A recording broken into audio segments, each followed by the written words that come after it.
बिस्मिल्लाहिर्रहमानिर्रहीम। अस्सलाम वालेकुम। आज 5 नवंबर बरोज़ जुमेरात हम बात करेंगे पीडीएम के इत्तेहाद के ख़िलाफ़। आज इमरान ख़ान ने, वज़ीर आज़म पाकिस्तान ने जो इत्तेहादी हैं हुकूमत के, उनको ज़हराने की दावत दी थी और आज इकट्ठ था हुकूमत और हुकूमत के इत्तेहादियों का।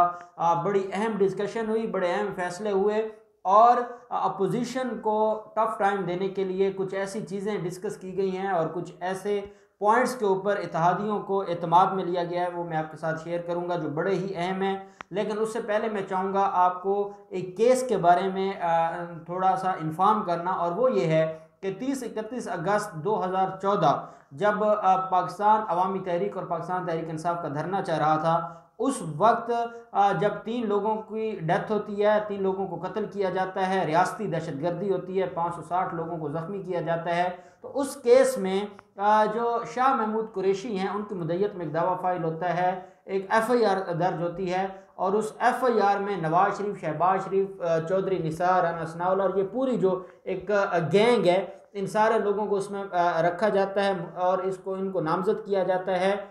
जब इनका दौर इक़्तिदार अभी होता है, क्योंकि 2014 में इनका अरूज था और फिर धरनों के बाद से इनका जवाल शुरू हुआ, और मैं समझता हूँ वो जो धरने थे वो पहला कील साबित हुए थे इनके जो तख्त है उसको गिराने में। जैसे ही वो मुकदमे दर्ज हुए थे तो उन मुकदमात में मैं समझता हूँ ये शाह महमूद कुरैशी की या इसको आप समझ लें कि सुस्ती है या गफलत है या कोई भी आप अल्फाज दे सकते हैं, उन्होंने इस केस को सही से परसू नहीं किया। जैसे मॉडल टाउन का केस देखते हैं, जितना प्रेशर मॉडल टाउन केस के ऊपर था या उन लोगों के ऊपर था या वो जो सारे के सारे लोग इसमें इन्वॉल्व थे, उन सारे लोगों पर बड़ा प्रेशर था। लेकिन एक चीज़ आपको नज़र आती है कि उनमें से 14 लोग मॉडल टाउन में शहीद होते हैं, उनमें से कोई एक शख्स भी पीछे नहीं हटा था और उनके आज तक जो मुकदमात हैं वो पेंडिंग हैं।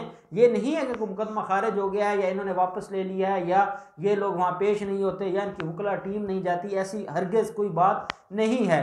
और इससे कम प्रेशर था जो पार्लियामेंट हमला केस था उसमें, और वो जो धरना के दिनों में लोगों को कत्ल किया गया था और ज़ख्मी किया गया था, लेकिन उसको अच्छे से परसू नहीं किया गया था और इन्होंने चालाकी करते हुए अपने आप को उसमें से निकाल लिया था। और जिस प्रोसिक्यूशन की बातें आज तलाल चौधरी ये कहता है कि ये कौन सी है कि इन्होंने अपनी हुकूमत में प्रोसिक्यूशन ना मुशर्रफ के खिलाफ बोलती है और केस वापस ले लेती है और बाद में वो अदालतें ख़त्म हो जाती हैं और प्रोसिक्यूशन इमरान खान के बारे में कहती है कि यह मुकदमा झूठा है या गलत है, तो इसका मतलब यह है कि प्रोसिक्यूशन सिर्फ अपने मफादात को देख रही है, सिर्फ अपने मामलात को देख रही है। अपोजिशन जो प्रोसिक्यूशन है वो कानून के मुताबिक नहीं कर रही। तो मैं इनसे सवाल पूछता हूँ कि प्रोसिक्यूशन वही है जो जब 3 लोगों को कत्ल किया जाता है और सैकड़ों लोगों को ज़ख्मी किया जाता है, वो मुकदमा दर्ज होता है और आप अपने दौरे हुकूमत में उसकी अखराज रिपोर्ट बनवाते हैं, वो अखराज रिपोर्ट इनके दौरे हुकूमत में बन जाती है और वो अदालत में सबमिट हो जाती है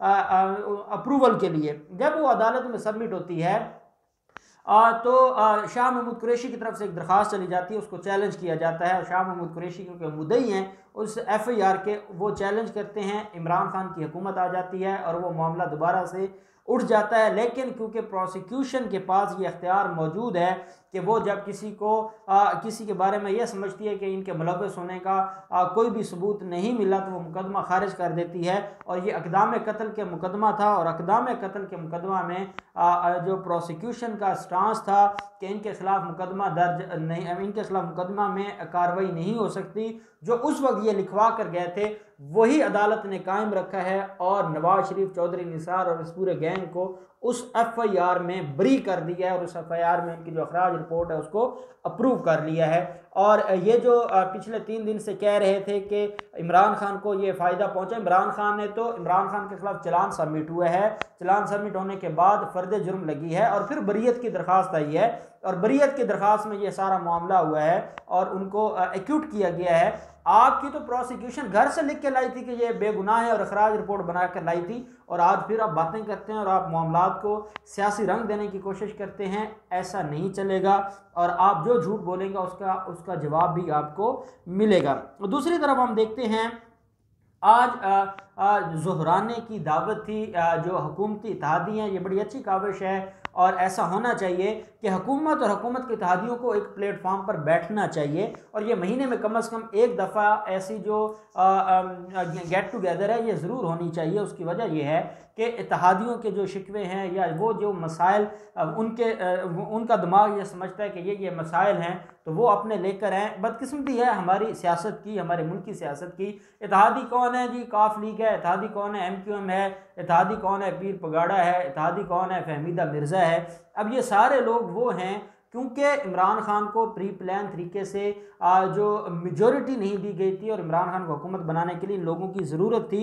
अब इन लोगों का ये कौन सा मसाइल लेकर आते हैं, अपने मफादात को लेकर आते हैं। MQM अपना रोना रोती है कि पहले 2 वजारतें तो एक और वजारत दे दें, कुछ सिंध में हमें दे दें, कुछ कराची के मामलात पे हमारी हेल्प कर दें। जो काफ लीग है, काफ लीग का तो अलग ही एक दुनिया है। और आज जो सबसे अहम खबर है कि काफ काफ लीग आज उसमें शरीक नहीं हुई जो ज़ोहराना था वज़ीर आज़म का। और कहा यह गया है तारिक बशीर चीमा जो कि MNA हैं, और मैं समझता हूँ चौधरी परवेज़ इलाही और शुजात के अलावा कोई एक बंदा जो हमें नज़र आता है कामिल अली आगा के बाद वो तारिक बशीर चीमा है जो काफ लीग में हमें नज़र आता है। तारिक बशीर चीमा ने यह कहा है कि जब हमें मुंह नहीं लगाया जाता, जब हमें रिस्पॉन्स नहीं दिया जाता, जब हमें वज़ीर आज़म किसी गिनती में नहीं गिनते, जब वज़ीर आज़म हमारी बात नहीं सुनते, वज़ीर आज़म लाहौर आते हैं तो हमसे मुलाकात नहीं करते, वज़ीर आज़म किसी भी मामले पे हमें एतमाद में नहीं लेते। वज़ीर आज़म चौधरी शुजात बीमार थे, वज़ीर आज़म ने एक दफ़ा उनको कॉल नहीं की। वज़ीर आज़म सारे मामलात के ऊपर हमें बिल्कुल उन्होंने कभी लिफ्ट नहीं करवाई, कभी हमारे हवाले से कभी उन्होंने बात नहीं की, कभी किसी मीटिंग में नहीं बुलाया, कभी किसी मुशावरत में हमें शरीक नहीं किया। अब ये सारी रामलीला है चौधरी बरादरान की। असल में जो चौधरियों को परेशानी है वो परेशानी चौधरियों का अपना केस है और वो नैब का केस है जिसमें इन्होंने लाहौर हाई कोर्ट में चैलेंज किया था उस इंक्वायरी को और वो इनके गले पड़ गई थी और एक रेफरेंस इनके खिलाफ तैयार हो चुका है। दूसरा इनको तकलीफ़ है जो शुगर मिलों का मामला है और शुगर माफिया का जो मामला है उसमें जो मोना सिलाई का नाम आया और जो इनके खिलाफ कार्रवाई शुरू हुई और जो रिपोर्ट बनी उस रिपोर्ट में इनके ऊपर उंगली उठाई गई कि ये भी मुलव्वस है शुगर माफिया की सारी कहानी में। अब इनको ये चाहते ये हैं कि हम आपके साथ हैं, हम आपके तादी हैं। भी आप साथ ना होते तो भी तो आपका क्योंकि इनका आज तक ये एक ही क्लब के लोग हैं, ये एक ही मेंटेलिटी के लोग हैं। इनका आज भी जो माइंड है वो शरीफ ख़ानदान के साथ है या शरीफों के साथ है और यही वजह है कि ये आज भी कहीं ना कहीं शरीफों के साथ राब्ते में भी हैं और उनको फ़ायदा भी पहुंचाते हैं। जैसे हमजा शहबाज को प्रोटेक्शन ऑर्डर दे के मैं समझता हूँ ये हमारी पार्लिमानी जो हिस्ट्री है उसमें इतने प्रोटेक्शन ऑर्डर किसी शख्स को नहीं दिए गए उन्हें जितने हमजा शहबाज ने इंजॉय किए हैं।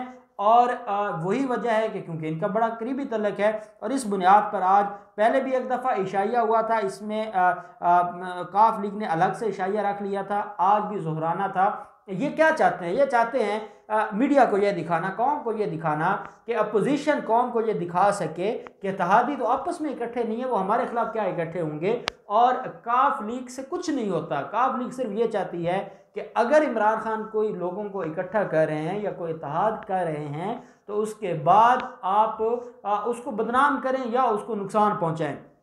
मैं सवाल पूछता हूं चौधरी बरादरान से कि आपने कोई इमरान खान के ऊपर एहसान किया है या कौम के ऊपर एहसान किया है? आपको किस चीज़ का मान है या आपको किस चीज़ का आप नखरा किस बात का करते हैं? आप ये समझते हैं कि आपने कोई बड़ा एहसान किया है अपनी जो सीटें हैं या अपने जो मेंबर्स हैं पार्लियामेंट के या नेशनल असम्बली या सूबाई असम्बली के, आपने वो पाकिस्तान तहरीक इंसाफ के हक़ में वोट दिया है, उसके बदले आप स्पीकर बनकर बैठे हैं, आपने और कितने मफादात लिए हैं। ये सारी की सारी चीज़ें जब इमरान खान को पता है कि आप लोगों ने सीटों के लिए, कुर्सी के लिए, अपने मफादात के लिए, ब्लैकमेलिंग के लिए, NRO मांगने के लिए आपने इत्तेहाद रखा हुआ है तो हमेशा इज़्ज़त उसकी होती है जो बग़ैर किसी फ़ायदे के या बग़ैर किसी कंडीशन के इत्तेहाद रखता है, हमेशा इज़्ज़त उसकी होती है। अगर आप इज़्ज़त चाहते हैं, अगर आप चाहते हैं कि आपको सारे मामलात में आपसे मुशावरत की जाए, आपको शरीक किया जाए, आपको शामिल किया जाए, तो फिर आपको जो आपने जितनी ये आज तक ब्लैकमेल करते आए हैं, ये तो अब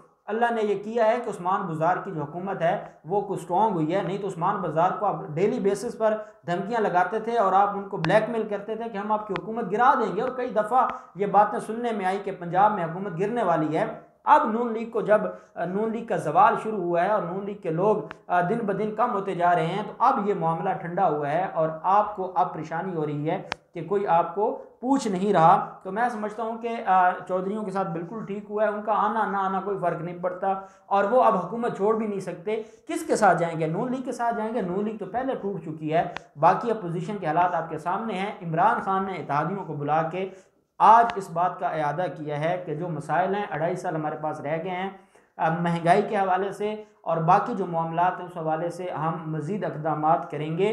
फहमीदा मिर्ज़ा के जो सिंध के मसाइल थे उसके ऊपर भी बात सुनी है, MQM के मसाइल को भी सुना है, पीर पगाड़ा के मसाइल को भी सुना है और सबको ये यकीन दहानी करवाई है कि आपको आपके मसाइल हल होते नज़र आएंगे और मुल्की जो मसाइल हैं वो भी हल होते नज़र आएंगे।